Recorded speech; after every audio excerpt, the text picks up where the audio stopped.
Every person deserves to feel seen, to feel valued, to feel like they matter.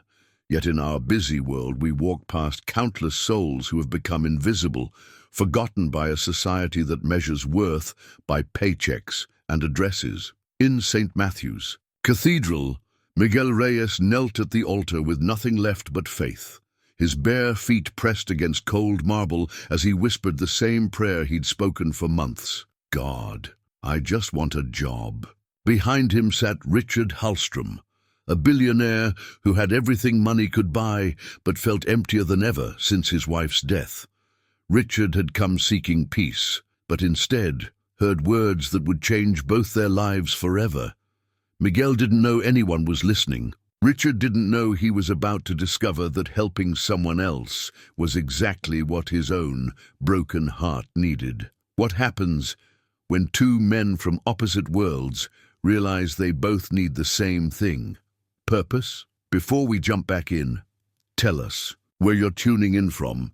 And if this story touches you, make sure you're subscribed, because tomorrow I've saved something extra special for you. The 47th floor of Halstrom Tower cast its shadow across downtown like a silent monument to ambition. Inside the corner office, Richard Halstrom stood before floor-to-ceiling windows, watching the city wake beneath him. At 61, he possessed everything the American dream promised: wealth beyond measure, influence that shaped markets, respect that opened every door. Yet as the first light of dawn touched his weathered face, all he felt was the hollow echo of footsteps in an empty penthouse. The gold band on his ring finger caught the morning sun, a circle of light that reminded him of promises made 38 years ago.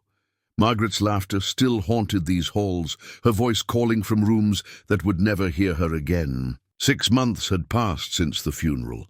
6 months since he'd stood beside a mahogany casket and realized that all his billions couldn't buy back a single moment with the woman who'd made him human. Richard's reflection stared back from the window. Silver, hair perfectly styled, charcoal suit tailored to perfection, eyes that boardrooms feared, but that now held only exhaustion. He'd built an empire, employed thousands, donated millions to causes that bore his name on brass plaques.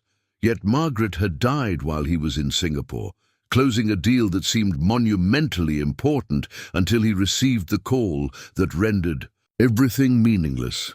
The coffee in his hand had grown cold, like everything else in his world these days. His assistant would arrive in an hour with schedules and contracts, problems that demanded his legendary decision-making skills. The board would gather at 10 for quarterly reviews.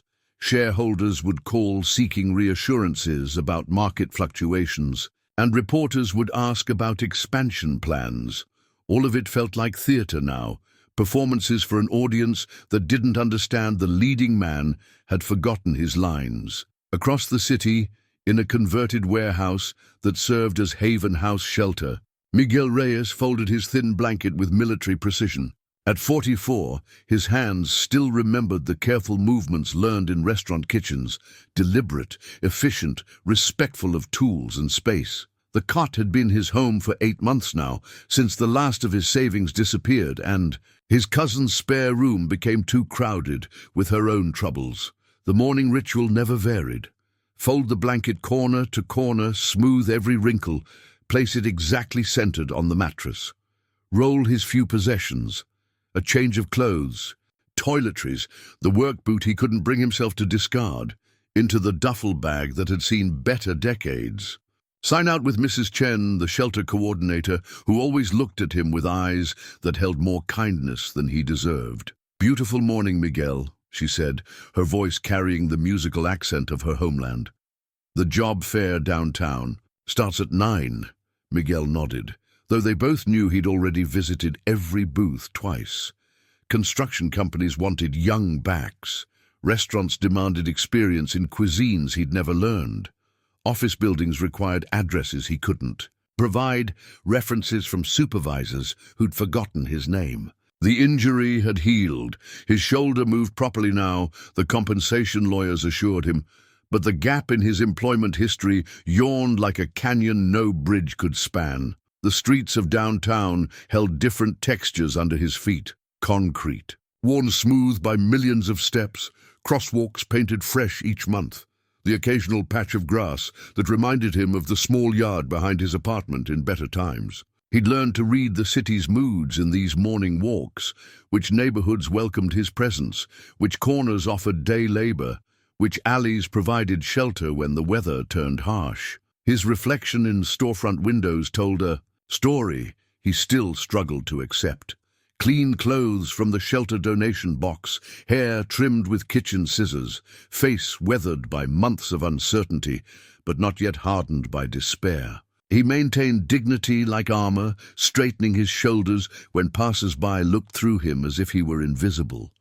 The memory of Elena's last phone call echoed with each step. His daughter's voice had carried the careful distance of a teenager, protecting her heart from another disappointment. "I can't keep worrying about you, Papa," she'd said, and the formal way she said Papa instead of Daddy cut deeper than any physical wound. Her mother had remarried, a good man who provided stability Miguel couldn't offer. He understood her choice, even as it broke something inside him that hadn't yet learned to heal. Coffee shops displayed help-wanted signs that disappeared when he inquired. Retail stores explained their hiring processes with smiles that never reached their eyes. Construction foremen listened to his experience, then chose younger men with trucks and permanent addresses. Each rejection felt personal, though he knew it wasn't. The system hadn't been designed for middle-aged men who'd fallen between the cracks, who carried their lives in duffel bags and slept in rooms that smelled of industrial disinfectant and broken dreams. By afternoon, Richard had endured 3 meetings that accomplished nothing, signed documents that would earn his company millions, and approved charitable donations to organizations he'd never visited. The motions of success continued, while his soul remained absent from the proceedings. His assistant brought lunch he didn't eat, messages he barely read, invitations to galas where he'd smile for photographers and make speeches about giving back to the community. The irony wasn't lost on him. A man surrounded by people who felt more alone than he'd ever imagined possible. Margaret had been his anchor to authentic connection, the person who saw past the corporate facade to the uncertain boy from Cleveland who'd built walls so high he'd forgotten how to climb back down. Without her, conversations felt scripted, relationships transactional, emotions carefully managed like any other business asset. The cathedral had become his refuge by accident. St. Matthew's stood 3 blocks from his office, its Gothic spires, reaching toward heaven like stone prayers frozen in time. He discovered it during one of his restless walks when sleep fled and silence became unbearable.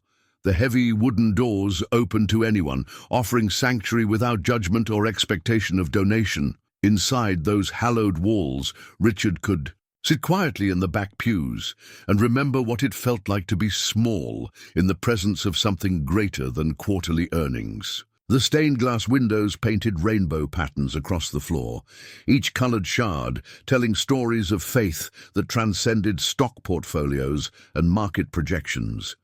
Here, his wealth meant nothing. Here, his name carried no special weight. Here, he was simply another soul, seeking answers to questions he couldn't quite articulate. For Miguel, the cathedral represented hope made manifest in stone and light. He'd grown up Catholic, attended Mass with his grandmother, who wore black, dresses and whispered prayers in Spanish that seemed to carry more power than English words ever could. The rituals brought comfort, kneeling at the altar, lighting candles for intentions that lived too deep for speech, feeling connected to something larger than his immediate circumstances. Evening brought both men to the same sacred space through different doors of need. Richard entered seeking silence in a world that demanded constant noise. Miguel came seeking connection to the divine that poverty couldn't diminish. Neither man knew their paths would intersect in ways that would redefine everything they thought they understood about purpose, dignity, and the mysterious ways that broken hearts learn to heal each other. The prayer candle Miguel lit with his Last $2 flickered like hope, refusing to surrender to darkness. The wedding ring Richard still wore caught the candlelight like a promise he wasn't ready to release. In the gathering dusk of St. Matthew's Cathedral, two lives moved toward collision with the gentle inevitability of grace, recognizing its own reflection in the eyes of a stranger who understood loss in languages that transcended words. The evening air carried autumn's promise as Miguel approached St. Matthew's Cathedral, his worn duffel bag lighter than usual. Today had brought another round of polite rejections. A restaurant manager who explained they needed someone with current experience, a hotel supervisor who required reliable transportation, a grocery store clerk who took one look at his shelter address and apologized for the position being suddenly filled. His grandmother's voice echoed in his memory as he climbed the cathedral steps. "Mijo, when the world grows quiet, God speaks loudest." She'd said it during his childhood, when disappointment felt like scraped knees rather than shattered dreams. Now, at 44, with Elena's silence stretching into its third week and his savings account holding exactly $14, her words carried weight he'd never understood as a boy. The heavy wooden doors opened without resistance, as they always did. Inside, the cathedral embraced him with familiar scents: candle wax, aged wood, the lingering fragrance of incense from morning mass. Late afternoon light filtered through stained glass windows, painting the floor in jeweled patterns that shifted, like living prayers across stone, worn smooth by generations of faithful feet. Miguel made his way toward the altar with practiced reverence, his sock-covered feet silent against the cold marble. The work boot in his bag pressed against his shoulder, a single remnant from his days as a line cook, when steel-toed footwear represented pride in honest labor. He'd lost its mate somewhere between eviction and heartbreak, but couldn't bring himself to discard the survivor. It reminded him of who he'd been before the world decided he was disposable. At the altar, he knelt with the care of a man who understood that dignity wasn't contingent on circumstances. His hands folded naturally, muscle memory from childhood masses when his grandmother's weathered fingers would guide his into proper position. The prayer came from somewhere deeper than conscious thought, words shaped by desperation but delivered with faith that refused to surrender. "God, I just want a job." The words escaped in a whisper that carried the weight of months' accumulated frustration. Not for wealth or recognition or revenge against a system that had forgotten him. Just work. Something to offer the world in exchange. For the basic dignity of paying his own way. Something that would let him call Elena with news instead of silence. Something that would prove he still had value to contribute, even if that value had become invisible to everyone but himself. "I know I made mistakes. I know I haven't always been the man you wanted me to be. But I'm trying, God. I'm trying so hard, and I don't know what else to do." 30 feet behind him, Richard Halstrom sat motionless in the back pew where shadows provided refuge from recognition. He'd intended to remain only minutes, a brief respite before returning to his penthouse. And another sleepless night of cable news and Margaret's absence. But something about the man at the altar held his attention with magnetic force. The homeless man, for that's clearly what he was, despite the dignity in his posture, prayed with an authenticity Richard hadn't witnessed in decades of corporate Christianity. No performance, no audience to impress, no agenda beyond honest communication with whatever divine presence might be listening. The raw vulnerability in that whispered prayer struck Richard like physical force, reminding him of conversations he'd once had with God before success made him forget he needed anything beyond his own intelligence and determination. Richard studied the man's profile, weathered face that spoke of outdoor living, hands that moved with practiced precision, clothes that were clean but clearly second-hand. Everything about him suggested someone fighting to maintain dignity in circumstances that would break lesser spirits. The single work boot visible in his open bag told a story Richard found himself desperate to understand. "Please, Just give me a chance to prove I can still contribute something worthwhile.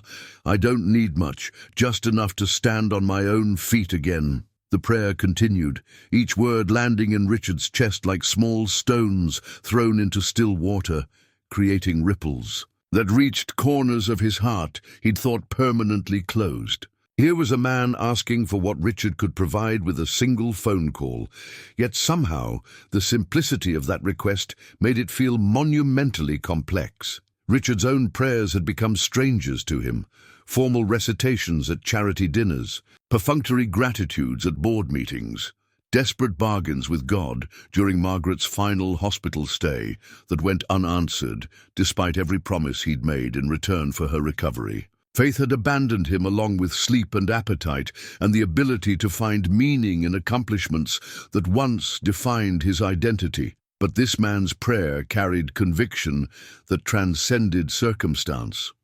It wasn't the pleading of someone broken by life's disappointments, but the focused request of someone who still believed in the possibility of restoration. The contrast to Richard's own spiritual emptiness felt like looking into a mirror that reflected not what he was, but what he'd lost the courage to become. Miguel's prayer reached its conclusion with words that would echo in Richard's memory for weeks to come. "I trust your timing, even when I can't understand it. Help me remember that my worth isn't measured by what I can produce, but by what you've placed inside me. Amen." The silence that followed felt sacred, pregnant with possibilities neither man could yet imagine. Miguel remained kneeling for several minutes, his breathing steady, his posture reflecting the peace that comes from releasing burdens too heavy to carry alone. When he finally rose, his movements held the careful grace of someone who understood that prayer was only the beginning of faith, that the real work happened in the space between asking and receiving. Richard watched him light a votive candle. With what appeared to be his last few coins, the small flame joining dozens of others in a display of accumulated hope that illuminated the altar like earthbound stars. The gesture struck Richard as profoundly beautiful, a man with nothing giving what little he had to sustain light for others who might stumble into this sanctuary seeking their own moments of connection with the divine. As Miguel gathered his belongings and prepared to leave, Richard felt an unfamiliar stirring in his chest. Not pity, that emotion was too simple, too condescending for what he'd witnessed. Something closer to recognition, as if he'd seen a reflection of his own deepest need, articulated by someone brave enough to speak it aloud. The prayer hadn't been about desperation, it had been about hope, refusing to surrender to circumstance. Richard's hand moved toward his business card holder before his rational mind could intervene. Somewhere between hearing that whispered prayer and watching the candle flame dance in gratitude, a decision formed that would surprise him as much as anyone else. For the first time in months, he felt the stirring of purpose that had nothing to do with profit margins or strategic acquisitions. The work boot in Miguel's bag reminded Richard of his own father's steel-toed shoes left by the back door each evening after long days in Cleveland's factories. His father had worked with his hands, built things that lasted, came home exhausted but satisfied by honest labor that fed his family and earned his neighbors' respect. Richard had spent 40 years climbing away from that world, but suddenly found himself missing the simplicity of work that mattered beyond stock prices and shareholder returns. As Miguel walked toward the cathedral doors, Richard rose from his pew with the sudden clarity that some opportunities presented themselves only once. The prayer he'd overheard wasn't meant for his ears, but perhaps that's exactly why he'd been sitting in those shadows at that precise moment. Margaret had always believed in coincidences that weren't coincidental, in meetings that happened because they needed to happen. For the first time since her funeral, Richard felt his wife's presence not as absence, but as gentle guidance towards something that might restore meaning to the wealth that had become his prison. The homeless man had asked God for a job. Richard Halstrom had the power to answer that prayer, and possibly, in the process, discover why his own prayers felt like words spoken into an empty room. The distance between his pew and the cathedral doors suddenly felt like the most important 30 feet he'd ever walked. "Excuse me?" Miguel paused at the cathedral's entrance, his hand resting on the ancient brass handle worn smooth by countless exits and entries. The voice behind him carried authority tempered by uncertainty, a combination that made him turn. Despite every instinct warning him to avoid contact with strangers after dark, the man approaching him defied easy categorization. Expensive suit, perfectly styled silver hair, confident bearing, clearly someone accustomed to having his words carry weight. Yet, something in his eyes suggested vulnerability that wealth couldn't mask. Miguel had learned to read faces during his months on the streets, recognizing the difference between those who saw him as human and those who looked through him like furniture. "I couldn't help but overhear your prayer," Richard said, immediately regretting the admission. The words sounded invasive even to his own ears, a violation of privacy that made him wish he'd stayed in his pew. "I apologize for intruding on something so personal." Miguel's expression shifted through several emotions: surprise, wariness, embarrassment, before settling into guarded politeness. "It's a public place," he said quietly. "I suppose prayers aren't exactly private when you say them out loud." The grace in his response struck Richard as remarkable. No anger at being overheard, no shame at his circumstances being observed, no defensiveness about his faith being witnessed by a stranger. Just simple acceptance that what had happened, and dignity that remained intact regardless of audience. "My name is Richard Halstrom," he said, extending his hand. "I own Halstrom Industries, the office building a few blocks north of here." Miguel accepted the handshake with calloused fingers that spoke of years working with his hands. "Miguel Reyes. I used to cook at restaurants around the city." Used to, past tense. The weight of those two words hung between them like smoke from the votive candles burning behind the altar. Richard found himself studying Miguel's face, searching for signs of the broken spirit he'd expected to find in someone reduced to praying for employment in empty cathedrals. Instead, he saw exhaustion held in check by determination, disappointment tempered by faith that refused to surrender. "I have a proposition for you," Richard said, the words tumbling out before his business instincts could craft a more polished approach. "I might have work available if you're interested." Miguel's body language shifted, almost imperceptibly, hope and suspicion warring in his expression. "What kind of work?" The question carried layers Richard was only beginning to understand. Not just what tasks would be required, but what catches might be hidden in the offer, what dignity might be compromised in the accepting, what strings might be attached to charity disguised as employment. "Honest work," Richard said, surprised by his own desire to reassure rather than impress. "Maintenance, facilities management, building operations. I won't pretend it's glamorous, but it's real work that needs doing, and it pays a living wage." Miguel's silence stretched long enough for Richard to wonder if he'd made a terrible mistake. Perhaps the man preferred his independence, however precarious. Perhaps offers from wealthy strangers carried implications that decent people couldn't accept. Perhaps the simplicity of the prayer he'd overheard hadn't reflected the complexity of the person who'd spoken it. "Why?" Miguel asked finally. "You don't know anything about me. I could be unreliable, or have addiction problems, or a criminal record. Why would you offer work to a complete stranger?" The honesty of the question demanded an equally honest response, though Richard found himself unprepared for the level of self-examination it required. Why was he standing in a cathedral at dusk, offering employment to a homeless man, whose prayer had somehow penetrated defenses he'd spent decades constructing? "Because I heard you pray for a job, not for money or charity or someone to solve your problems. You asked for the chance to work, to contribute, to earn your way.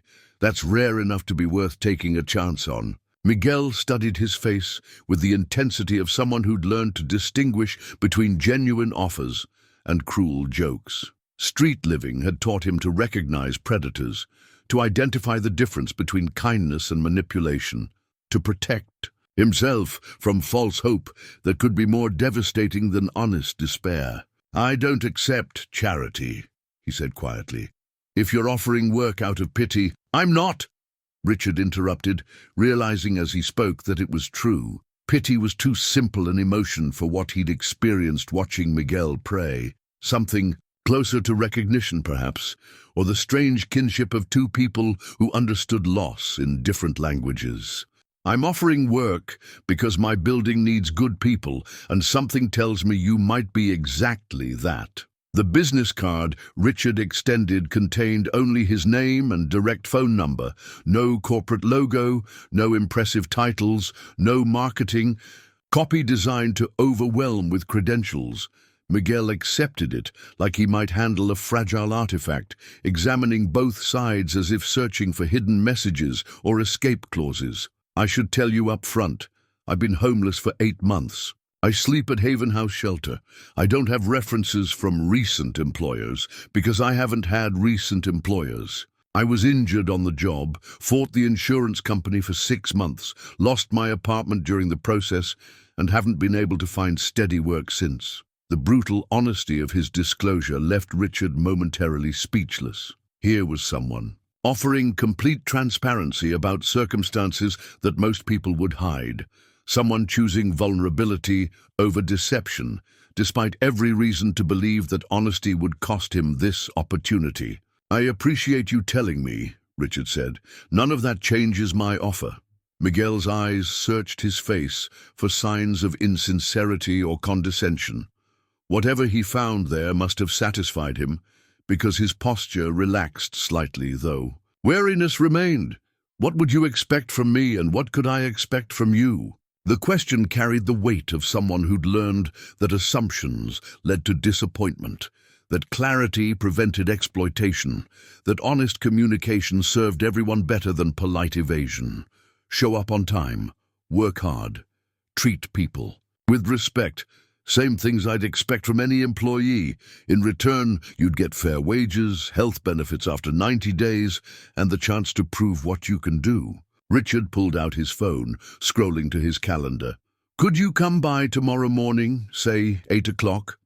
I'll introduce you to our facilities manager, show you around, discuss specifics." Miguel nodded slowly, tucking the business card into his shirt pocket with care that suggested it represented more than contact information. "I'll be there." As they parted ways outside the cathedral, Richard felt something he hadn't experienced in months. Anticipation about tomorrow that had nothing to do with board meetings or profit projections. Behind him, the votive candle Miguel had lit continued burning, its small flame casting dancing shadows on the altar, where 2 lives had intersected with the gentle inevitability of grace, recognizing its own reflection in unexpected places. The autumn evening carried both men toward their separate worlds, each carrying questions that sleep wouldn't answer, and possibilities that seemed too fragile to examine too closely. Miguel arrived at Halstrom Industries 15 minutes early, carrying his duffel bag and wearing the cleanest clothes the shelter's donation box could provide. The 47-story tower stretched toward heaven like a glass and steel prayer, its mirrored surface reflecting clouds and possibilities he'd never dared imagine. Security guards in pristine uniforms watched him through bulletproof glass, their expressions shifting from suspicion to curiosity when he mentioned Richard Halstrom's name. The elevator ride to the executive floor felt like ascending through different atmospheres, each floor representing economic strata he'd observed from street level, but never experienced from within. Marble lobbies gave way to mahogany corridors, utilitarian spaces transformed into monuments to success that spoke in languages of power and prestige he'd forgotten how to understand. Richard's assistant, a woman in her 50s with kind eyes and professional bearing, greeted him without the judgment he'd learned to expect. "Mr. Reyes, Mr. Halstrom is waiting for you. May I offer you coffee? The courtesy felt surreal after months of being treated as invisible. Miguel accepted gratefully, following her through corridors lined with awards and photographs that documented decades of corporate achievement. Through glass conference room walls, he glimpsed meetings where men and women in expensive suits made decisions that affected thousands of lives with casual authority he'd never possessed. Richard emerged from his office looking somehow different than he had in the cathedral's shadowed pews. Here, surrounded by the symbols of his success, his authority seemed more pronounced, his confidence more visible. Yet when their eyes met, Miguel recognized the same uncertainty that had made their initial conversation possible. Miguel, thank you for coming. I want you to meet Tom Bradley, our facilities manager. Tom appeared to be in his early 60s, with graying hair and hands that showed evidence of actual work rather than executive handshakes. His grip was firm, his assessment direct, but not unkind. Miguel recognized a fellow member of the working class, someone who'd earned his position through competence rather than connections. Richard tells me you have restaurant experience, Tom said, leading them toward the service elevators that would reveal the building's hidden infrastructure. Kitchen work teaches skills that transfer well to facilities management, attention to detail, working under pressure, understanding systems that have to function perfectly even when no one notices. The observation surprised Miguel with its insight. Most people dismissed food service as unskilled labor, failing to recognize the complexity of managing multiple tasks simultaneously, coordinating with team members, maintaining health standards, and producing consistent results under constant pressure. The building's basement revealed a world Miguel hadn't imagined.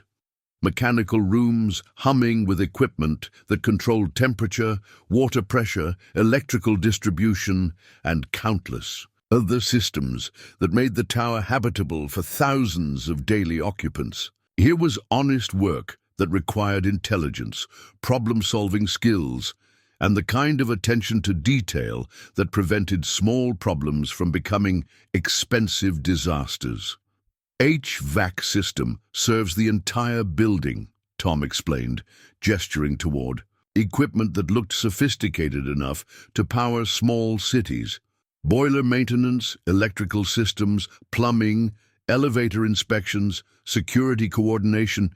Takes a team of 20 people to keep this place running smoothly. Miguel listened intently, asking questions that demonstrated his understanding of systematic thinking and preventive maintenance. His restaurant experience had taught him to think 3 steps ahead, to anticipate problems before they occurred, to work efficiently within complex, interdependent systems. We've had some turnover recently, Tom continued.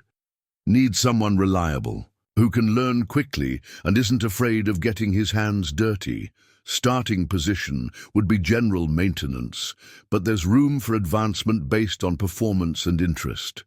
The employment paperwork felt like receiving citizenship in a country he'd been observing from across heavily guarded borders. UG4 forms, emergency contact information, direct deposit authorization, documents that transformed him from invisible person to legitimate employee with rights and responsibilities and a place in the building's daily rhythm. The employee ID badge represented more than identification.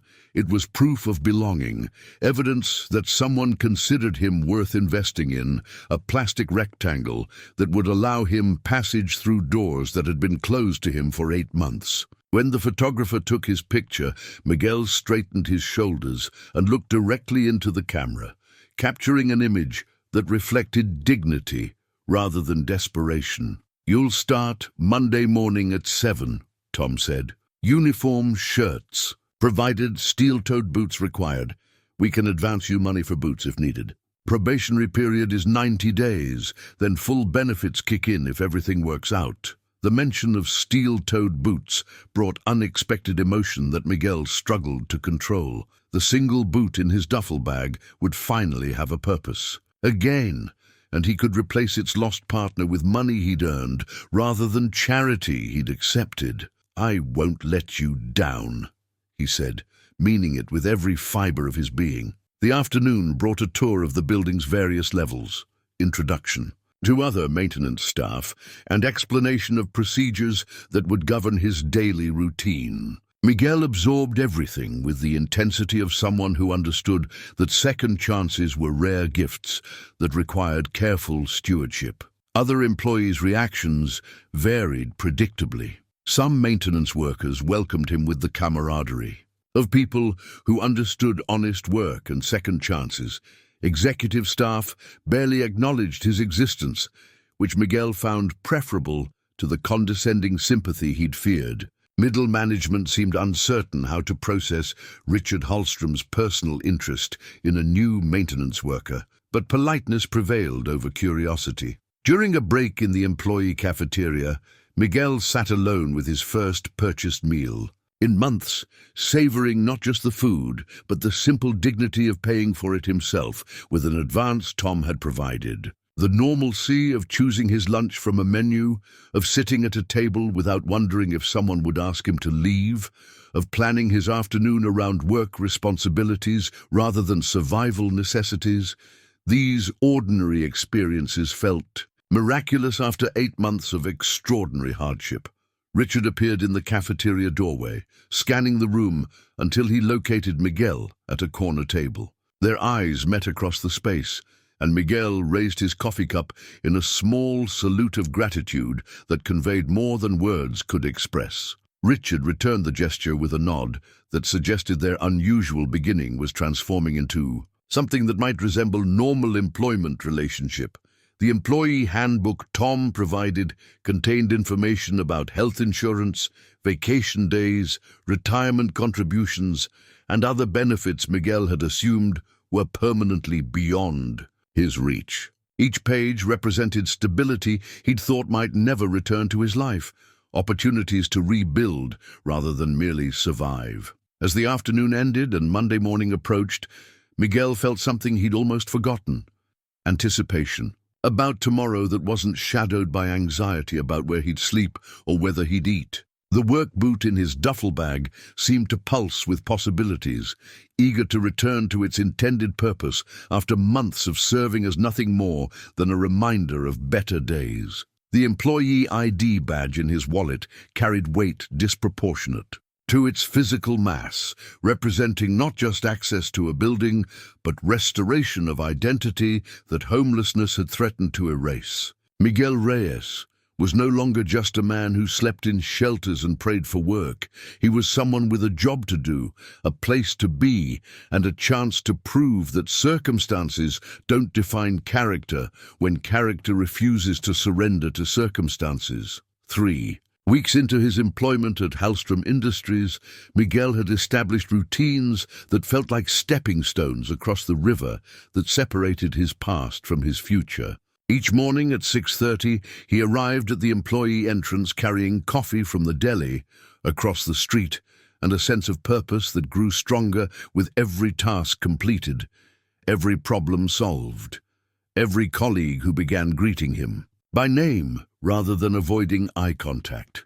The time clock in the basement corridor had become his daily anchor, a mechanical witness to his transformation from invisible man to contributing employee. Each morning punch card confirmed what he sometimes still struggled to believe, that someone expected him to show up, that his absence would be noticed, that his presence had value in the building's complex ecosystem. Tom Bradley had proven to be exactly the kind of supervisor Miguel respected, demanding without being harsh, supportive without being condescending, willing to teach without making ignorance feel shameful. Under Tom's guidance, Miguel had learned the building's intricate systems with the same systematic approach he'd once applied to mastering kitchen operations during dinner rushes. "You've got good instincts," Tom had told him the previous Friday, after Miguel identified a potential problem with the 20th floor ventilation system that others had missed. "See how the airflow pattern changed? Most people would wait until tenants started complaining about temperature. You caught it before it became an expensive repair. The praise had resonated more deeply than Tom could have known. For 8 months, Miguel had been told implicitly and explicitly that he lacked value, that his skills were outdated, that his circumstances reflected personal failures rather than systemic challenges. Hearing professional recognition from someone whose opinion carried weight felt like receiving confirmation that competence hadn't abandoned him, along with his apartment and his family's faith in his reliability. However, not everyone in the building shared Tom's appreciation for Richard's unconventional hiring decision. Water cooler conversations that stopped when Miguel approached suggested ongoing debate about his presence. Coffee shop encounters in the lobby sometimes included pointed questions about special treatment and publicity stunts that made his coffee taste bitter despite the quality beans. The worst incident occurred on a Tuesday morning when Miguel emerged from the supply closet to hear 2 middle managers discussing him with the casual cruelty of people who assumed their words carried no consequences. Halstrom's lost his mind since his wife died, one was saying, bringing homeless people into the building like it's some kind of charity project. What's next? Turning the executive floor into a soup kitchen? I heard he found the guy praying. In a church, the other replied. Probably some con artist who spotted an easy mark. Old rich guy, grieving his wife, feeling guilty about his wealth. Perfect setup for a sob story. Miguel stood frozen in the doorway, their words hitting him like physical blows. The implications stung worse than the insults. That his presence diminished the building's professional atmosphere, that his employment represented charity rather than merit, that he was somehow taking advantage of Richard's emotional vulnerability for personal gain. The urge to defend himself warred, with the understanding that confronting them would only confirm their assumptions about his inappropriateness for this environment. Instead, he retreated into the supply closet and stood among the cleaning supplies and equipment parts, fighting the familiar spiral of shame that threatened to convince him they were right. By afternoon, the conversation had replayed in his mind, enough times to poison his usual satisfaction with work well done. When Tom assigned him to replace fluorescent bulbs on the executive floor, Miguel approached the task with uncharacteristic reluctance, hyper-aware of his maintenance uniform among the tailored suits and confident strides of people who belonged in these corridors. The executive floor felt different when viewed through the lens of overheard criticism. Every interaction seemed fraught with judgment. Every glance felt like evaluation of his worthiness to occupy space in this rarefied atmosphere. The work itself remained straightforward.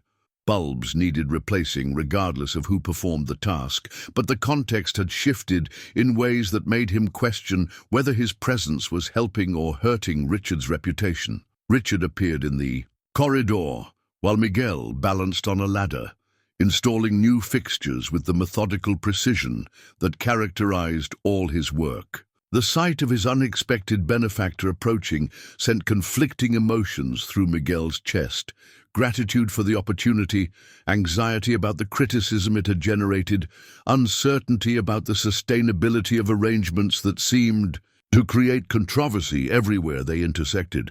"How are things going, Miguel?" Richard asked, his voice carrying genuine interest rather than the perfunctory concern of executives making rounds. Miguel climbed down from the ladder, wiping his hands on his work shirt before responding. The conversation he'd overheard that morning pressed against his consciousness like an infected wound that refused to heal cleanly. "The work is going well, Mr. Halstrom. Tom's been teaching me the systems, and I think I'm picking things up quickly." Richard studied his face with the attention of someone who'd learned to read subtleties in boardroom negotiations and hostile takeover attempts. Whatever he saw there prompted him to probe deeper. "That's not what I meant. How are you doing? Personally, the transition from the shelter to regular employment can't be easy." The kindness in the question made Miguel's internal conflict more difficult to bear. Here was a man who'd offered him dignity when the world had stripped it away, yet that same Generosity was being interpreted by others as weakness or publicity-seeking. The loyalty Miguel felt toward Richard warred with his growing awareness that his presence might be damaging the reputation of someone who'd taken considerable personal risk to help him. "I'm grateful for the opportunity," Miguel said carefully. "More grateful than I can express, but I'm also aware that not everyone thinks it was a good decision." Richard's expression hardened slightly, the steel that had built his empire glinting behind eyes that could shift from compassionate to commanding depending on what the situation required. "People talk? People always talk," Miguel replied. "Usually it doesn't matter what they say. But when their talking affects someone who's helped me, let me stop you right there," Richard said, his voice carrying authority that had silenced boardrooms full of adversaries.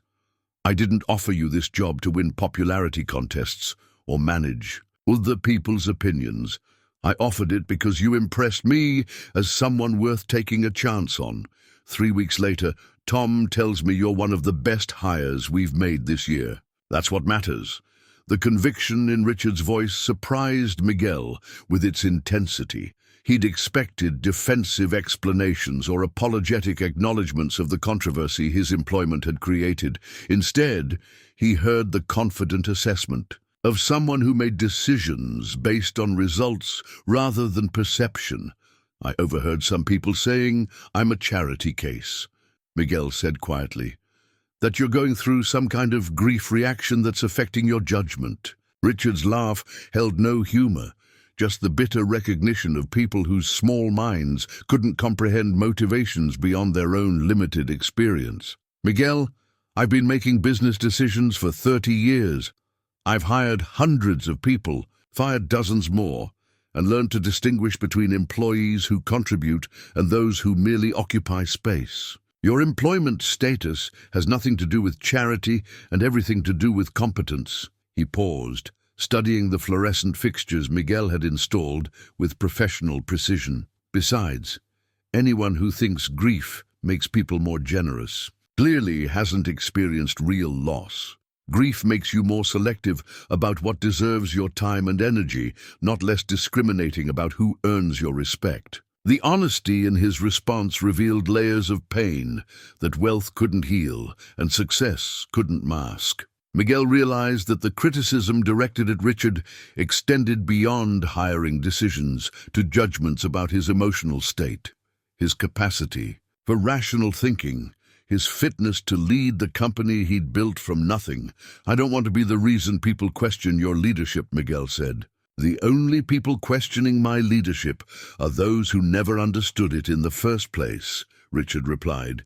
"Good leaders make decisions based on character and capability, not on what other people will think. If I'd spent my career worrying about criticism from people too afraid to take risks themselves, I'd still be working for someone else." The conviction in his voice reminded Miguel why this man had succeeded in environments where others failed. Richard Halstrom didn't apologize for his choices or seek permission for his convictions. He identified opportunities, evaluated them honestly, and acted on his conclusions regardless of popular opinion. "Give me your time card," Richard said suddenly. Miguel hesitated, uncertain what this request meant for his employment status.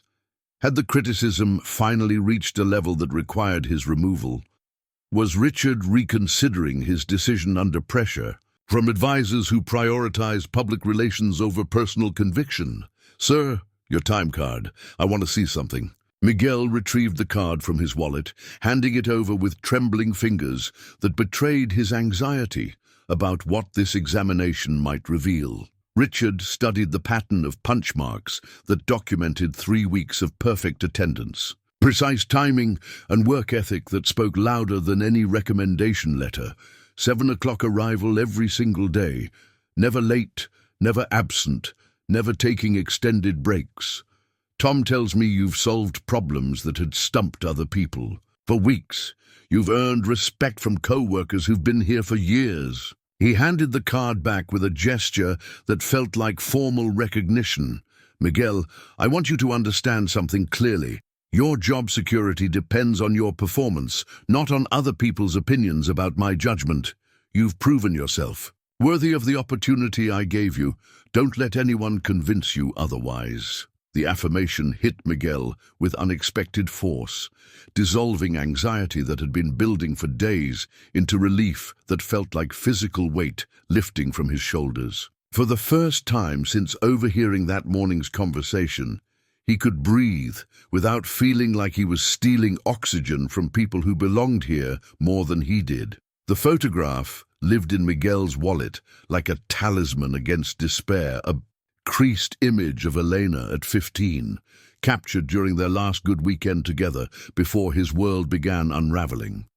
Her smile held the confidence of a teenager who still believed her father was invincible, still trusted that the promises he'd made about her future would materialize through his hard work and dedication. 2 months had passed since Miguel started at Halstrom Industries, and each paycheck brought him closer to the stability that might allow him to contact Elena without feeling like another disappointment waiting to happen. The small apartment he'd rented in Queens felt like a palace after. The shelter, even with its outdated appliances and paper-thin walls. More importantly, it represented an address he could share without shame, a phone number that wouldn't be answered by social workers. The lunch break found him sitting alone in the employee cafeteria, studying Elena's photograph while debating whether 2 months of steady employment constituted enough progress to justify reaching out. Their last conversation had ended with her pleading with him to get his life together, her voice carrying the exhausted patience of someone who'd watched him struggle against forces he couldn't control or explain. "Mind if I join you?" Miguel looked up to find Richard Halstrom standing beside his table, lunch tray in hand, looking strangely vulnerable outside the context of his executive suite. The cafeteria buzzed with the quiet energy of people stealing brief respites from their workday responsibilities, but somehow Richard's presence transformed the mundane space into something that felt significant. "Of course, Mr. Halstrom. Please." Richard settled into the plastic chair with the careful movements of someone who rarely sat in furniture, designed for function rather than comfort. For several minutes, they ate in comfortable silence, 2 men from different worlds sharing the basic human ritual of midday nourishment. "Is that your daughter?" Richard asked, nodding toward the photograph Miguel had left beside his sandwich. Miguel nodded, unsure whether this represented friendly conversation or invasive curiosity about his personal circumstances. "Elena, she's 17 now. This picture's from a couple of years ago before I lost my job. She looks like she has your eyes and your determination." The observation caught Miguel off guard with its warmth. He'd grown accustomed to people, either avoiding the subject of his family or offering hollow sympathies that felt more like social obligations than genuine interest. "She's smart. Smarter than I ever was. Honor roll student, wants to study engineering in college. Her mother remarried someone who can provide the stability I couldn't." "But she's still your daughter," Richard interrupted gently. "Blood doesn't stop being blood because circumstances change." The simple truth of that statement hit Miguel like unexpected sunlight breaking through storm clouds. Somewhere in the chaos of job loss and homelessness and desperation, he'd begun accepting the narrative that his failures as a provider had somehow diminished his identity as Elena's father. "I haven't called her in 3 months, Miguel admitted. "Didn't want her to worry about me anymore. Didn't want to be another problem she had to solve." Richard set down his coffee with the deliberate care of someone preparing to share something personal. "I have a daughter too, Sarah. She's 28 now, lives in Seattle, works as a pediatric nurse. We talk maybe once a month, exchange text, messages on holidays, send Christmas gifts through Amazon." Miguel waited, sensing that Richard was approaching something difficult. "When Margaret died, Sarah flew back for the funeral, stayed a week, trying to help me navigate the grief and the practical details.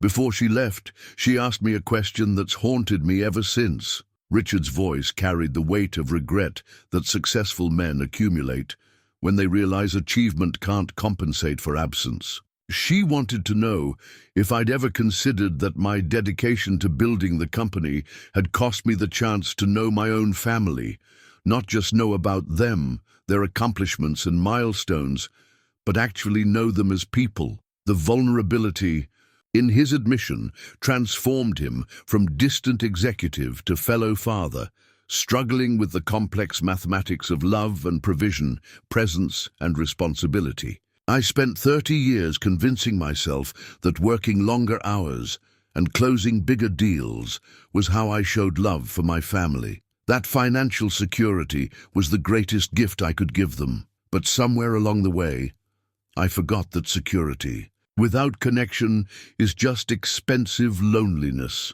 Miguel studied Richard's face, recognizing the familiar anguish of men who'd sacrificed relationship for responsibility, only to discover that success couldn't substitute for the simple presence their families had actually needed. "Elena used to call me at work," Miguel said quietly. "When she was younger, before I understood that interruptions were career suicide in restaurant kitchens, she'd want to tell me about her day, share some excitement about school or friends. I'd cut her short, promise to talk when I got home, then arrive too exhausted to remember what she'd wanted to share. And now? Now I'd give anything to hear her voice interrupting my day again." They sat in shared silence, two fathers contemplating opportunities that couldn't be reclaimed, relationships that required rebuilding rather than remembering. "Have you thought about calling her?" Richard asked. "Every day. But what do I say? 'Hi, honey, Daddy's not homeless anymore. Want to grab dinner?' How do you bridge a gap that wide?" Richard pulled out his phone, scrolling through contacts until he found what he was looking for.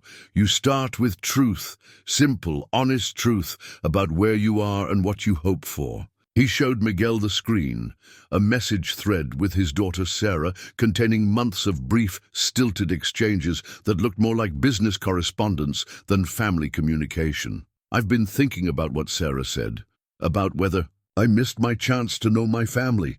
Maybe it's not too late to find out." The possibility hung between them like a fragile bridge, spanning years of mutual avoidance and accumulated disappointment. "Margaret always said that pride was just fear wearing expensive clothes," Richard continued. "I was afraid my daughter would see me as a failure as a father, so I maintained distance rather than risk disappointment. But the distance became its own kind of failure." Miguel fingered Elena's photograph, imagining conversations they might have if he found courage to reach across the silence that had grown between them. "What if she doesn't want to hear from me? What if she's been hoping you'd call?" The question reframed everything Miguel had assumed about Elena's silence, transforming it from rejection into possible invitation, waiting for someone brave enough to extend it. "I have resources," Richard said carefully. "People who could help locate her current contact information, find out about her college plans, her life circumstances. Not to interfere, just to provide you with information that might make reaching I'd feel less daunting." The offer carried implications that made Miguel uncomfortable. He'd worked hard to establish his employment at Halstrom Industries as legitimate rather than charitable, to prove his worth through competence rather than dependency on Richard's generosity. "I appreciate that, Mr. Halstrom, more than you know. But I think this is something I need to do myself." Richard nodded approvingly. "I respect that. But if you change your mind, or if you need advice from someone who's made similar mistakes with his own daughter, the offer stands." As they prepared to return to their respective afternoon responsibilities, Miguel felt something shift in his understanding of their relationship. What had begun as employer and employee was evolving into something that resembled friendship between two men, discovering that wealth and poverty were just different costumes worn by the same human struggles with love and loss and the courage required to rebuild what neglect had damaged. The resignation letter had been written and rewritten 17 times, each draft attempting to capture gratitude while explaining the impossible position Miguel found himself facing. The latest version sat on his small kitchen table beside his morning coffee, the words seeming to shift meaning each time he read them. Mr. Halstrom, it is with deep regret that I submit my resignation from Halstrom Industries, effective immediately. While I have valued the opportunity to work for your company, recent developments have made it clear that my continued employment may not be in your best interests. The euphemistic language felt inadequate to describe what had actually happened.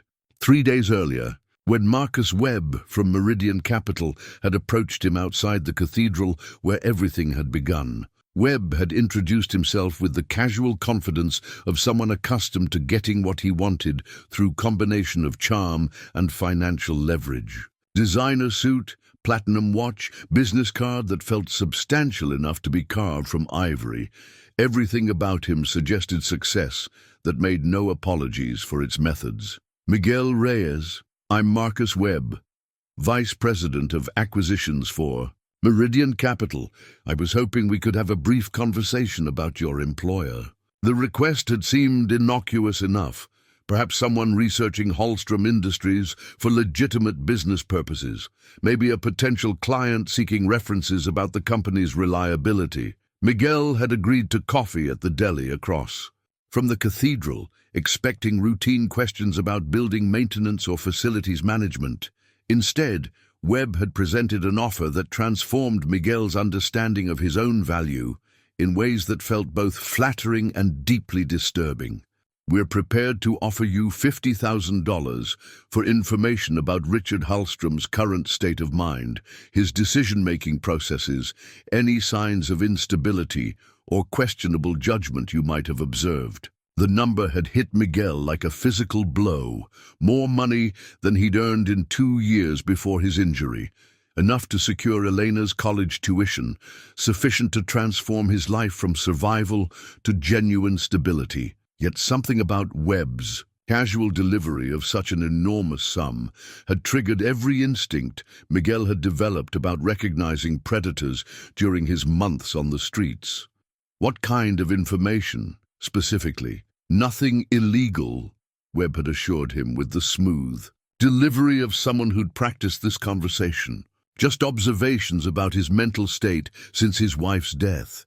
Whether he seems depressed, making irrational decisions, showing signs of grief affecting his professional judgment. The kind of insights only someone who works closely with him would notice. Miguel had recognized the trap immediately, corporate espionage disguised as concern for Richard's well-being, information gathering that would be used to justify hostile takeover attempts or boardroom challenges to his leadership. Everything about Webb's approach suggested predatory patience, waiting for vulnerability that could be exploited for financial gain. Why would you want that information? Let's just say some people are concerned about the direction of Halstrom Industries under current leadership. The homeless hiring incident, for instance, that raised questions about decision-making capabilities that shareholders find troubling. The phrase homeless hiring incident had crystallized Miguel's understanding of how his employment was being weaponized against Richard. What had been an act of faith and generosity was being reframed as evidence of diminished capacity, proof that grief had compromised the judgment that had built a billion-dollar empire. I'm not interested, Miguel had said, standing to leave. Think about it, Webb had replied, sliding a business card across the table.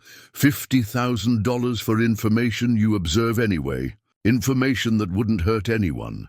Just help concerned parties understand whether intervention might be necessary to protect the company and its employees. Miguel had left the business card on the table, but Webb's words had followed him home like smoke that couldn't be washed from his clothes. The money represented everything he'd prayed for during those desperate months, enough to rebuild his life completely, to approach Eleanor from a position of strength rather than apologetic weakness, to prove that his faith in redemption had been justified.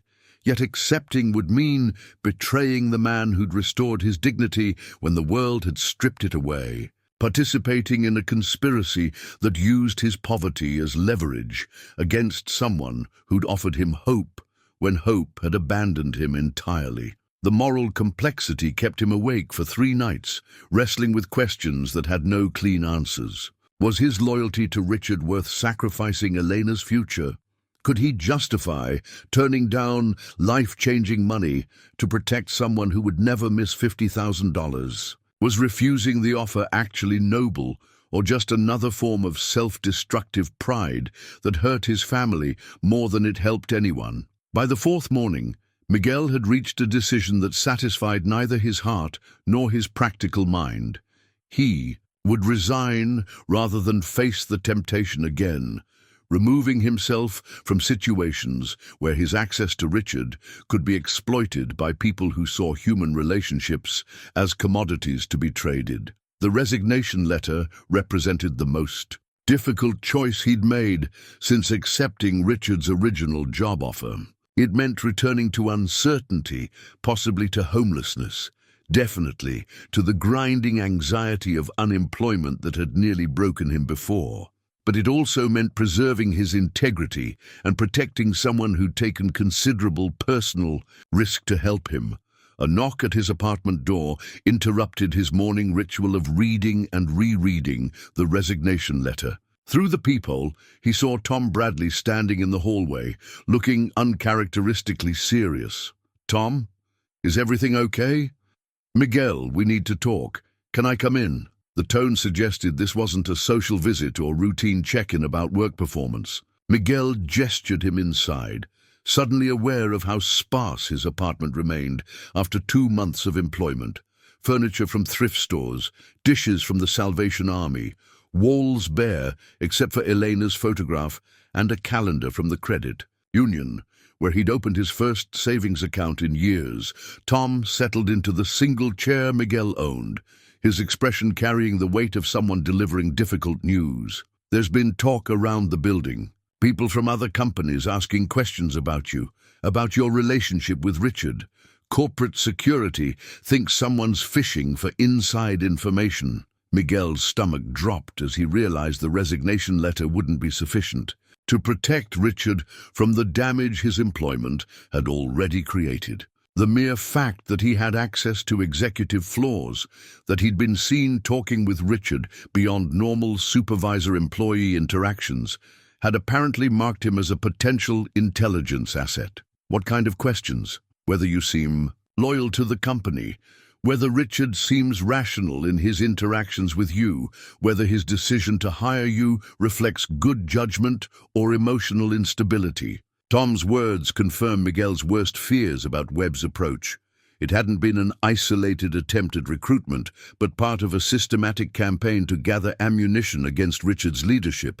"Tom, I need you to know that I would never—" "I know that," Tom interrupted. "Richard knows that too.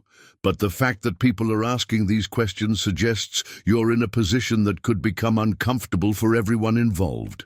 Miguel handed him the resignation letter, watching Tom's expression shift from concern to something approaching admiration as he read the carefully worded explanation.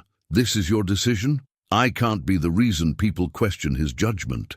And I can't stay in a position where I'm constantly being approached by people who want to use me against him." Tom folded the letter carefully, tucking it into his shirt pocket. "I'm not going to accept this today, but I am going to share it with Richard, along with what corporate security has told me about these inquiries." "Why?" "Because he deserves to know that you're willing to sacrifice your job to protect his reputation, and because he's been through enough betrayal from people who claim to have his best interests at heart." The phrase suggested depths to Richard's current situation that Miguel hadn't fully understood. Corporate vultures circling someone they perceived as weakened by grief, relationships being tested by pressures that had nothing to do with personal loyalty and everything to do with financial opportunity.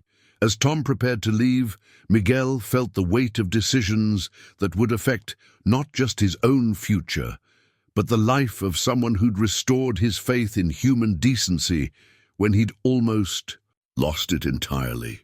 "Tom, whatever happens, I want you to know that working here, having the chance to prove myself again, it saved my life in ways that go beyond just having a job." Tom's handshake carried the respect of one working man acknowledging another's integrity under pressure that would have broken lesser spirits. Miguel, I've been doing this for 30 years. I've seen plenty of people get opportunities they didn't deserve, and plenty more get overlooked despite their qualifications. But I've rarely seen someone value honor more than security when the choice was forced. After Tom left, Miguel sat in his small apartment, staring at Elena's photograph and wondering if doing the right thing would cost him the chance to rebuild their relationship, and whether that sacrifice was the price of maintaining the integrity she'd once believed he possessed. The medical records had been scattered across Richard's desk like fallen leaves, each page documenting a decline that wealth couldn't prevent, and pride had hidden from everyone who might have offered support. Miguel discovered them by accident while delivering maintenance reports to the executive suite, his eyes catching familiar medication names from his own experience with workers' compensation doctors and insurance company requirements. Sertraline, lorazepam, trazodone, a pharmaceutical cocktail that spoke of depression, anxiety, and sleepless nights that stretched into dawn without offering rest or resolution. The dates on the prescriptions revealed a timeline that began months before Margaret's death, suggesting Richard's struggles with mental health had preceded his grief rather than resulted from it. Miguel had intended to leave the reports on Richard's assistant's desk and retreat to the basement where his presence wouldn't raise questions about appropriateness or professional boundaries. Instead, he found himself studying documents that painted a picture of hidden suffering that made Richard's kindness toward him even more remarkable. A letter from Dr. Sarah Chen, a psychiatrist whose letterhead suggested expertise in executive mental health, contained phrases that made Miguel's chest tighten with recognition. Patient continues to experience significant depressive symptoms, intrusive thoughts about self-harm, recommendation for extended leave to address underlying psychological trauma. The revelation hit Miguel like cold water. Richard Halstrom, the billionaire who'd rescued him from desperation, had been fighting his own battle with demons that money couldn't exorcise. The cathedral visits weren't random acts of spiritual tourism, but desperate attempts to find meaning that had been slipping away like sand through fingers that could buy anything except peace. You weren't supposed to see those. Miguel spun around to find Richard standing in the doorway, his face carrying the exhaustion of someone who'd spent months maintaining facades that were finally crumbling under their own weight. "Mr. Halstrom, I'm sorry. I was just delivering. The maintenance reports and these papers were scattered across my desk because I've been too distracted to file them properly," Richard finished, moving to collect the medical documents with hands that trembled slightly. "How much did you read?" The honest answer would have violated privacy that Richard clearly valued, but Miguel had learned that difficult conversations required truth rather than comfortable evasions. "Enough to understand that you've been struggling with things that go deeper than grief over losing your wife." Richard settled into his chair with the careful movements of someone whose energy reserves had been depleted by battles that left no visible wounds. For several minutes, silence filled the space between them while both men grappled with exposure that changed the dynamic of their relationship in ways neither had anticipated. "The depression started about 2 years ago," Richard said finally. "Margaret noticed it first. How I'd stopped enjoying things that used to matter to me, how success felt increasingly hollow, how I'd lie awake calculating everything I'd sacrificed to build this empire." Miguel remained standing, uncertain whether his presence was welcome or intrusive during confessions that wealthy men rarely shared with anyone, let alone employees who cleaned their offices and maintained their buildings. Margaret's death made everything worse, but it didn't create the emptiness that had been growing for years, like cancer that metastasizes in silence until the symptoms become too obvious to ignore. The vulnerability in Richard's voice reminded Miguel of his own desperate prayers in the cathedral, moments when faith felt like the only alternative to surrender. Here was a man who possessed everything American culture promised would bring happiness, yet struggled with the same fundamental questions about purpose and meaning that had haunted Miguel during his darkest nights in the shelter. The thoughts about self-harm, are they still present? Yes. Manageable? Most days. The medication helps, but it's like putting bandages on a wound that requires surgery. Richard's matter-of-fact delivery made the admission even more chilling. This wasn't dramatic confession or plea for sympathy, but clinical assessment of mental health challenges that successful men were supposed to overcome through willpower and positive thinking. Is that why you offered me the job? Some kind of... Miguel struggled to find words that wouldn't sound accusatory or ungrateful. Distraction therapy. Attempt to find meaning through helping others. Richard's laugh held no humor. Maybe partially, but mostly because you prayed for work instead of money, because you maintained dignity in circumstances that would have broken lesser men, because something about your faith reminded me of what I'd lost. The explanation complicated Miguel's understanding of their relationship in ways that felt both disturbing and oddly comforting. He'd wondered why a billionaire would take personal interest in a homeless stranger's employment, but assumed it reflected simple generosity rather than mutual recognition of shared desperation. The board meeting next week, are they trying to remove you because of the depression? Richard's expression hardened, corporate instincts reasserting themselves even in the midst of personal revelation. They're trying to remove me because hostile. Takeover attempts work better when they can paint current leadership as unstable. Your employment gave them ammunition they needed to question my judgment, but they were planning this campaign before I ever met you. The admission lifted weight from Miguel's shoulders, while adding different burdens to his conscience. His presence hadn't created Richard's problems, but it had certainly been weaponized by people who saw opportunity in perceived weakness. The resignation letter Tom showed me, you wrote that to protect me from exactly this kind of attack. Miguel nodded, uncertain whether his intended sacrifice had been noble or merely naive. Miguel, I want you to understand something about loyalty. Most people in my position are surrounded by individuals whose allegiance depends on continued success. Fair-weather friends who disappear when stock prices drop, advisors who recommend cutting losses rather than fighting for principles. Richard stood, moving to the windows that provided panoramic views of the city he'd helped shape through decades of strategic decisions and calculated risks. You offered to resign rather than let your employment be used against me. Do you have any idea how rare that kind of integrity is in my world?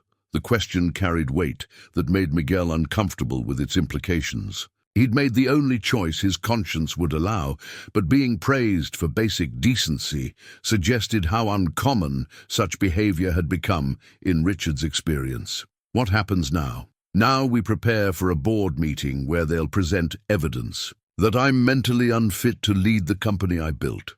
They'll cite the depression, the medication, probably the fact that I hired you as proof that grief has compromised my judgment.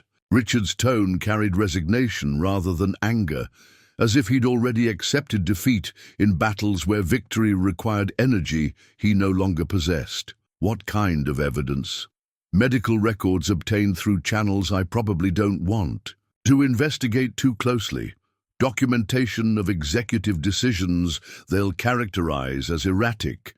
Testimony from employees who'll claim my behavior has become unpredictable. The systematic nature of the attack suggested coordination that went beyond simple boardroom politics. This felt like corporate warfare designed to exploit personal vulnerability for financial gain. And my employment will be presented as exhibit. In their case, the depression has affected my ability to make rational business decisions. A billionaire CEO hiring a homeless man he met in a church. It practically writes their opening argument. Miguel felt the familiar weight of being used by people who saw his circumstances as tools rather than his humanity as worthy of respect. The difference was that this time, the consequences would fall on someone who'd already suffered more than he deserved. There's something else, Richard continued, his voice dropping to near whisper. The suicidal thoughts I mentioned, they've been stronger lately. The pressure of the takeover attempt, the public scrutiny of my mental health, the possibility of losing everything I built. He stopped, gathering courage for admissions that successful men weren't supposed to make. Some mornings, I wake up wondering if everyone would be better off if I just disappeared.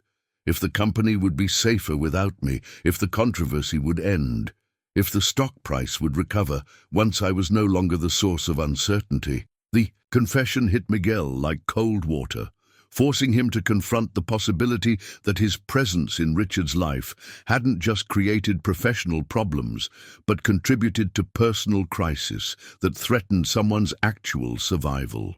Mr. Halstrom, Richard, you can't think like that. Can't I?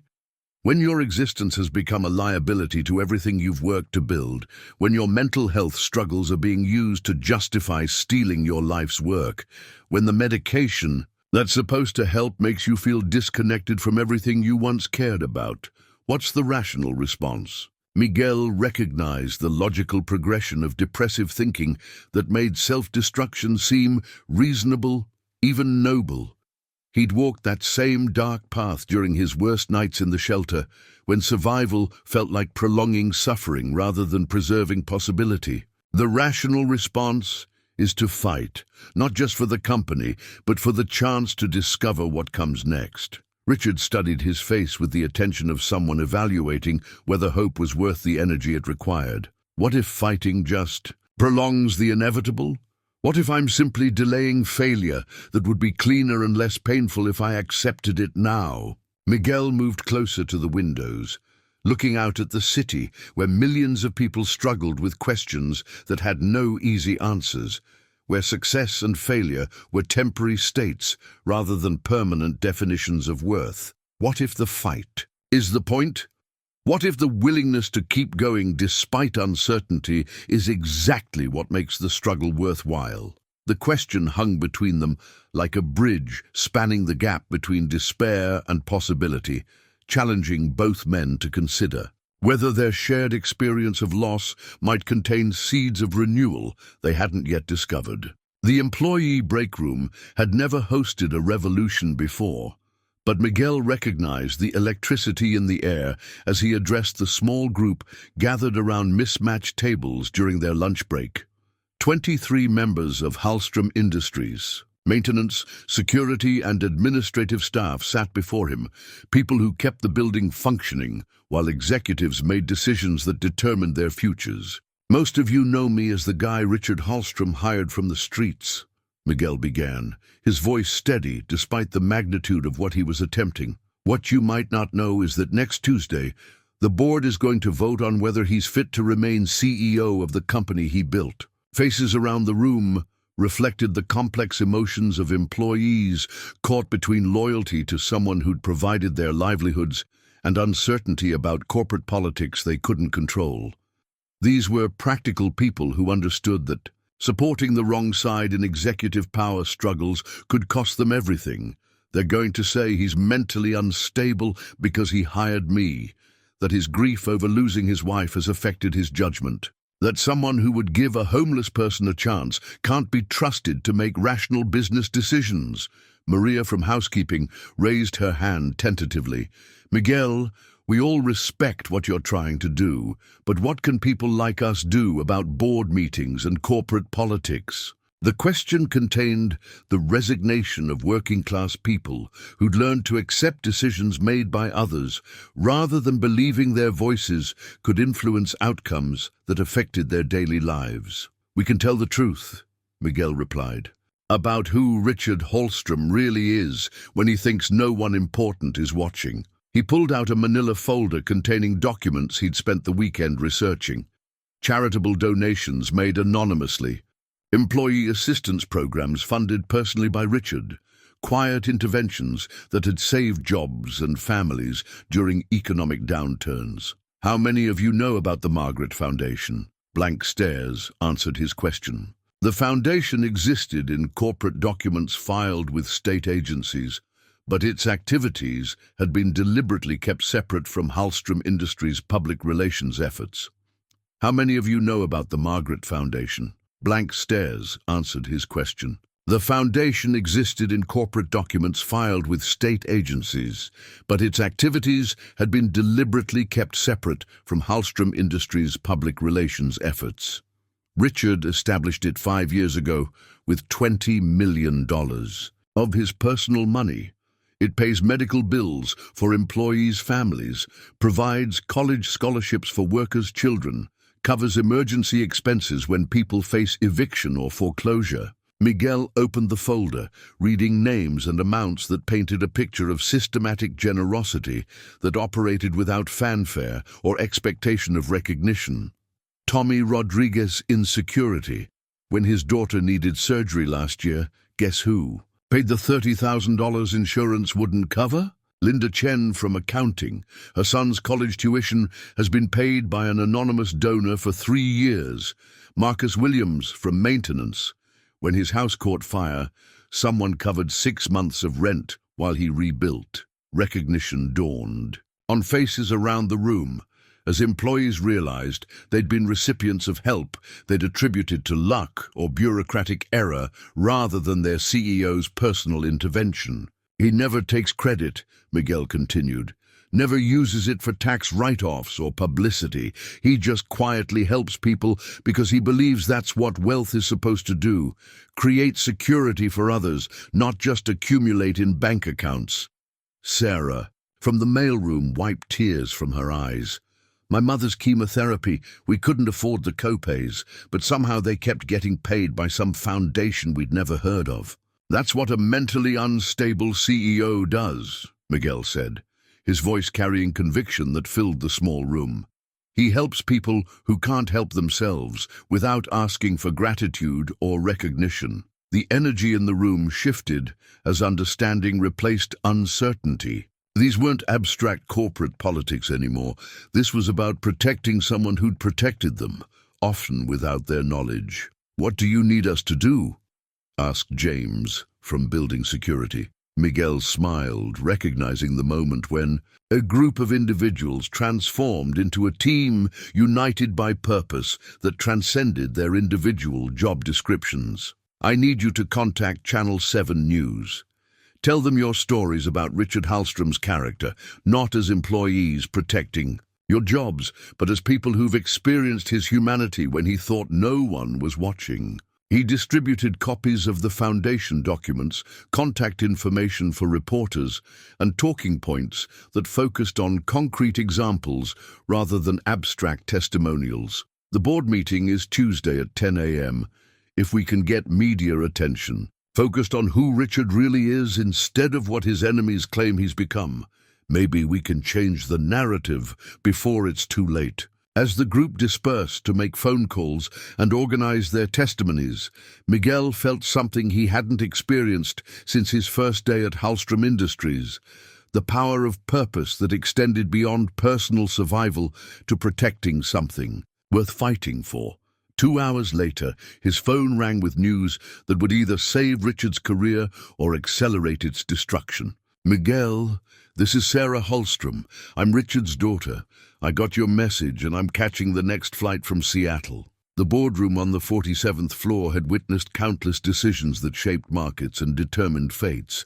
But Tuesday morning's gathering carried weight that transcended financial implications. Miguel stood in the hallway outside, watching through glass walls as 12 board members took their seats around the mahogany table where Richard Halstrom's future would be decided.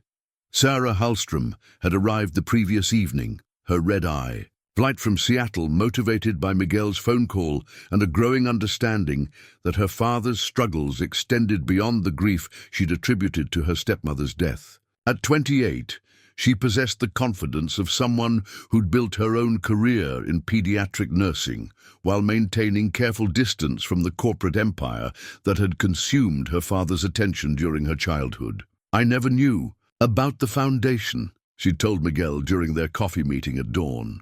"Dad always kept his charitable work separate from family conversations, like he thought talking about it would diminish its value somehow." Now she sat in the back of the boardroom, her presence representing family support that Richard hadn't expected and validation that his daughter still believed in the man behind the corporate facade. Miguel had been granted permission to address the board, an unprecedented break from protocol that reflected Tom Bradley's influence and the unusual circumstances surrounding Richard's leadership review. He carried a folder containing testimonials from employees, documentation of the Margaret Foundation's activities, and letters from community organizations that had benefited from Richard's anonymous generosity. The presentation had lasted 15 minutes, but its impact resonated in the silence that followed. Board members, who'd prepared to rubber-stamp a predetermined decision, found themselves confronting evidence that complicated their narrative about Richard's fitness for leadership. The Margaret Foundation has quietly provided over $8 million in assistance to employees and community members over 5 years, Miguel concluded. This is the decision-making of someone they claim is mentally unstable, systematically helping people without seeking recognition or tax benefits. Marcus Webb from Meridian Capital, sitting as a guest observer, shifted uncomfortably in his chair. His hostile takeover attempt had depended on portraying Richard as emotionally compromised, but the testimony painted a picture of someone whose values had remained consistent despite personal struggles. "Mr. Reyes," said Board Chairman Douglas Mitchell, "we appreciate your loyalty to Mr. Halstrom, but personal charity doesn't necessarily indicate sound business judgment. With respect, sir, I disagree. Someone who quietly helps others when he thinks no one is watching demonstrates exactly the kind of character that should be leading this company." Miguel's response carried conviction that surprised him with its strength. 3 months ago, he'd been praying for any job that would restore his dignity. Now he was defending the character of someone who'd shown him what integrity looked like when it was tested by wealth and power. The boardroom doors opened to admit an unexpected procession. Channel 7 News anchor Jennifer Walsh, followed by a camera crew and sound technician. Behind them walked employees whose stories Miguel had helped coordinate. Sarah from the mailroom, Tommy from security, Linda from accounting, and a dozen others whose lives had been touched by Richard's hidden generosity. "Ladies and gentlemen," Jennifer announced, "we are broadcasting live from Halstrom Industries, where employees are speaking out about their CEO's character during what may be his final board meeting." The media presence transformed the corporate, proceeding into a public referendum on Richard's leadership. Board members who'd planned to conduct business in private suddenly faced cameras that would broadcast their decision to thousands of viewers. Tommy Rodriguez stepped forward, his security uniform pressed and his voice steady despite the magnitude of the moment. "Mr. Halstrom paid for my daughter's surgery when insurance denied coverage. $30,000 he didn't have to spend for a security guard he barely knew. That's not mental instability. That's humanity." Sarah Chen from accounting followed. "My son's college tuition has been paid by the Margaret Foundation for 3 years. I worked here 10 years before I discovered my boss was personally investing in my family's future." One by one, employees shared stories that painted a picture of systematic kindness that operated without fanfare or expectation of recognition. Each testimony chipped away at the narrative that Richard's decision-making had been compromised by grief or mental health struggles. Miguel watched Richard's face during the testimonials, seeing surprise that his anonymous generosity had been discovered and documented. For someone who'd spent decades maintaining emotional distance from his employees, hearing their gratitude expressed publicly seemed to restore something he'd thought permanently lost. The Cathedral donation box key Richard had given Miguel weeks earlier felt warm in his pocket, a symbol of trust that had evolved into partnership in protecting something worth preserving. Their relationship had begun with a desperate prayer and an impulsive job offer, but had developed into mutual recognition that healing happened best when it was shared rather than pursued in isolation. As the testimonials concluded and board Members prepared to deliberate. Miguel realized that regardless of the vote's outcome, something fundamental had already been accomplished. Richard Halstrom had been reminded that his value extended beyond stock prices and quarterly earnings, that his legacy would be measured by lives he'd touched rather than wealth he'd accumulated. The board chairman called for a recess before the final vote, leaving Richard and Miguel alone in the hallway where everything had started, with a simple question about whether dignity could survive the loss of everything else. The board voted unanimously to retain Richard Halstrom as CEO. But his announcement 30 minutes later surprised everyone who'd fought to keep him in power. Standing before the assembled employees, media representatives and family members who'd rallied to his defense, Richard made a decision that would define the final chapter of his corporate career. Effective January 1st, I'll be stepping down as Chief Executive Officer to focus on my health, my family, and the work of the Margaret Foundation. I'm recommending Sarah Chen, no relation to our accounting department, from our Denver division as my successor. She spent 15 years building sustainable business practices that prove profitability and compassion aren't mutually exclusive. The announcement sent ripples through the crowd of supporters who'd expected their victory to restore the status quo rather than accelerate change none of them had anticipated. This isn't about defeat or surrender, Richard continued, his voice carrying conviction that had been absent during months of corporate warfare. It's about recognizing that leadership means knowing when to pass responsibility to someone better equipped to handle future challenges. Miguel watched from the crowd, understanding that Richard's decision represented healing rather than retreat. The man who'd rescued him from desperation was choosing family over empire, relationship over recognition, purpose over power, in ways that demonstrated the wisdom his enemies had claimed he'd lost. 6 months later, Miguel stood in his new office, on the 10th floor of Halstrom Industries, his title of facilities manager representing advancement earned through competence rather than charity. The promotion had come with Tom Bradley's retirement and Richard's personal recommendation, but the respect of his colleagues had been won through months of proving that circumstances don't determine character when character refuses to surrender to circumstances. The apartment he'd shared with Elena during her spring break visit contained furniture they'd chosen together, a dining table where they'd rebuilt conversations that homelessness had interrupted, chairs that supported the weight of forgiveness that required courage from both father and daughter. "I was so angry at you," Elena had admitted during one of their long evenings, reconciling years of mutual disappointment. "Not because you lost your job or became homeless, but because you stopped calling. I thought you'd given up on me the way you'd given up on everything else. I thought protecting you from my problems was love," Miguel had replied.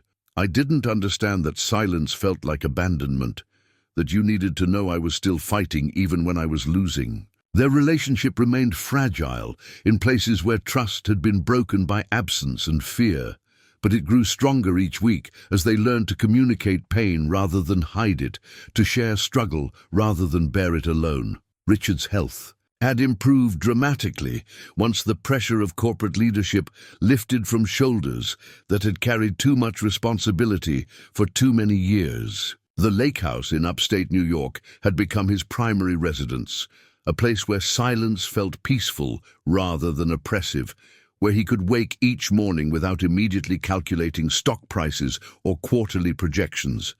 The Margaret Foundation now operated openly rather than secretly, with Richard serving as its public face and Miguel helping identify worthy recipients based on his street-level understanding of how decent people fell through society's cracks. Their friendship had evolved beyond the artificial boundaries of employer and employee to encompass the genuine respect of two men who'd discovered that healing happened faster when it was shared. Sarah Halstrom visited monthly, their relationship slowly repairing itself through conversations that prioritized understanding over accusation, presence over productivity. She'd accepted a position at New York Presbyterian's pediatric wing, close enough to support her father's recovery while maintaining the independence she'd fought to establish. "I spent 30 years building a company," Richard told Miguel during one of their volunteer shifts at Haven House Shelter. "But I think I'm going to spend whatever years I have left building relationships. Turns out that's much harder work, but infinitely more rewarding." They served meals to men and women whose circumstances Miguel recognized from painful personal experience, offering not just food, but the dignity of being seen by people who understood that homeless didn't mean hopeless, that circumstances were temporary, while character could be permanent. The cathedral remained central to both their lives, though their prayers had evolved from desperate pleas to grateful acknowledgments of grace that operated in ways neither had expected. The votive candle Miguel lit each Sunday now burned alongside others Richard funded anonymously, small flames that represented hope refusing to surrender to darkness. On the anniversary of their first meeting, they sat together in the same pew where Richard had overheard Miguel's prayer for work. The homeless man who'd whispered, "God, I just want a job," had been transformed into someone whose competence earned respect, whose story inspired others, whose friendship had helped heal someone who'd forgotten what authentic relationship felt. Like the billionaire who'd offered employment to a stranger, had discovered that helping others was the most effective therapy for depression that medicine couldn't touch. That sharing burden lightened loads that had seemed too heavy to bear alone. "What do you think happens next?" Miguel asked, watching afternoon light paint rainbow patterns across the altar where everything had begun. "I think we keep showing up," Richard replied. "For each other, for people who need what we've learned about second chances, for the work that matters more than the work that pays." The cathedral's ancient stones had witnessed countless prayers, for healing, for hope, for the courage to continue when continuing seemed impossible. Two more voices joined that eternal chorus.